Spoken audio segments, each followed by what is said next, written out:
Milan harus menelan kekalahan ketiga di Liga Italia musim ini setelah dipermalukan Udinese dengan skor 1-3 pada laga pekan ke-7 di Stadion Friuli, Udine, Minggu. Udinese langsung mengancam pertahanan Inter Milan pada menit ketiga.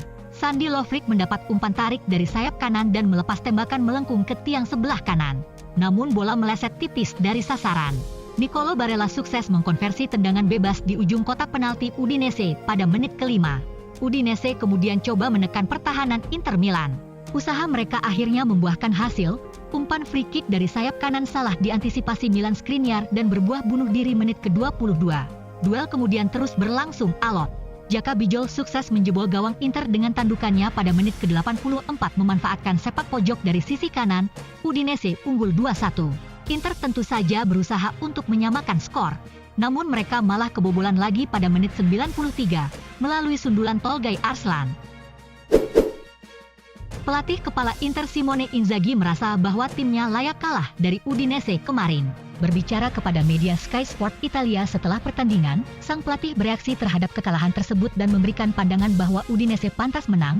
Dia juga menjelaskan mengapa dia melakukan pergantian ganda hanya 30 menit setelah pertandingan dimulai.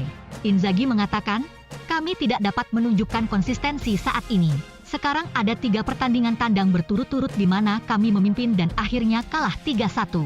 Ini tidak baik. Kami tentu harus melakukan lebih banyak dan lebih baik." Pelatih juga menjelaskan kenapa mengganti Alessandro Bastoni dan Henrikh Mkhitaryan di babak pertama. Karena keduanya mendapat kartu kuning dan karena Udinese memenangkan semua duel individu. "Kami membutuhkan kejutan pada sistem untuk mengubah banyak hal," lanjutnya. Udinese mendekati pertandingan dengan lebih baik meskipun kami mencetak gol awal. "Kami harus merenungkan kekalahan buruk ini, Udinese pantas mendapatkannya." Pelatih kepala Inter Simone Inzaghi merasa bahwa dia harus menjadi orang pertama yang harus bertanggung jawab atas kekalahan 3-1 dari Udinese. Berbicara kepada media Italia DAZN setelah pertandingan, pelatih menyampaikan bagaimana tim harus tumbuh setelah serangkaian kekecewaan, dan juga mengatakan bahwa dia memahami kemarahan yang ditunjukkan oleh bek Alessandro Bastoni setelah ditarik keluar pada babak pertama pertandingan. Inzaghi mengatakan bahwa Udinese memiliki agresivitas dan tekad yang lebih, dan pantas untuk menang. "Ini kekalahan yang menyakitkan. Sebagai pelatih saya yang pertama bertanggung jawab." Tentang reaksi marah Bastoni setelah dikeluarkan, Inzaghi mengatakan bahwa itu benar-benar dapat dimengerti, tetapi saya harus memberi tim sesuatu yang berbeda tanpa mengubah bentuknya. "Saya menempatkan 2 pemain bagus yang memiliki pertandingan yang solid. Kami cukup beruntung untuk unggul lebih awal, tetapi kemudian kami harus mengelola permainan secara berbeda," sang pelatih mengakui. "Tapi mereka lebih agresif dan bertekad." Kapten Inter Samir Handanovic merasa bahwa tidak ada keraguan bahwa Udinese pantas menjadi pemenang dalam pertandingan Serie A kemarin. Berbicara kepada Inter TV setelah pertandingan, pemain berusia 37 tahun itu mengakui bahwa Nerazzurri kalah dalam pertandingan dan menekankan bahwa sekarang satu-satunya hal yang dapat dilakukan tim adalah kembali bekerja saat mereka menuju jeda internasional. Inter menuju jeda dengan catatan terburuk setelah menelan kekalahan ketiga mereka musim ini di Serie A. Kekalahan keempat mereka di semua kompetisi, dan pertandingan tandang ketiga berturut-turut dengan skor 3-1. Semuanya tampak berjalan sesuai rencana setelah Nicolo Barella mencetak gol pembuka dari tendangan bebas di menit kelima. Tetapi setelah itu penampilan Inter membuat frustrasi penggemar saat tim tuan rumah bangkit untuk menyamakan kedudukan di babak pertama. Kemudian 2 gol penutup kemenangan Udinese. "Ada banyak hal yang bisa dikatakan setelah hari seperti hari ini," Handanovic mengatakan. "Mari kita mulai bahwa Udinese memang pantas menang. Mereka melakukan lebih dari kami dan keluar sebagai yang teratas dengan segala cara yang mereka bisa. Seperti biasa, setelah kekalahan Anda harus mulai bekerja di lapangan karena itu satu-satunya jalan keluar," sang kapten menekankan. Wartawan Italia Massimo Caputi percaya bahwa kemampuan Simone Inzaghi untuk memimpin tim secara serius sedang dipertanyakan.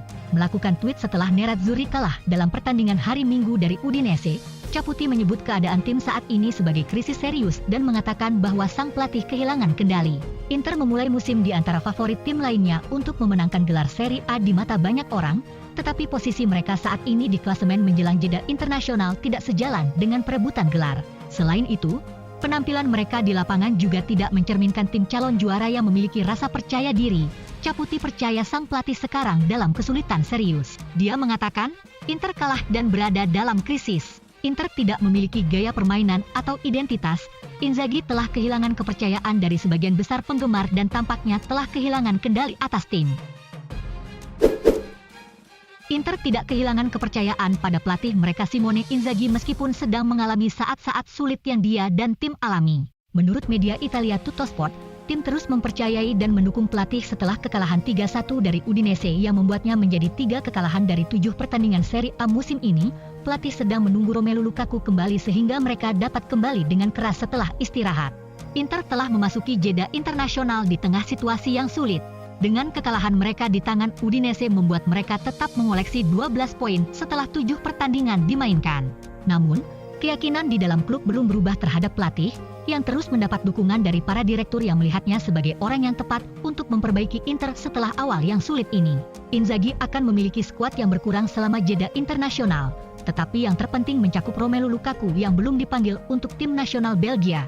Dan satu-satunya pikirannya adalah bekerja untuk menghasilkan respons setelah jeda, dengan kepercayaan terus-menerus dari klubnya.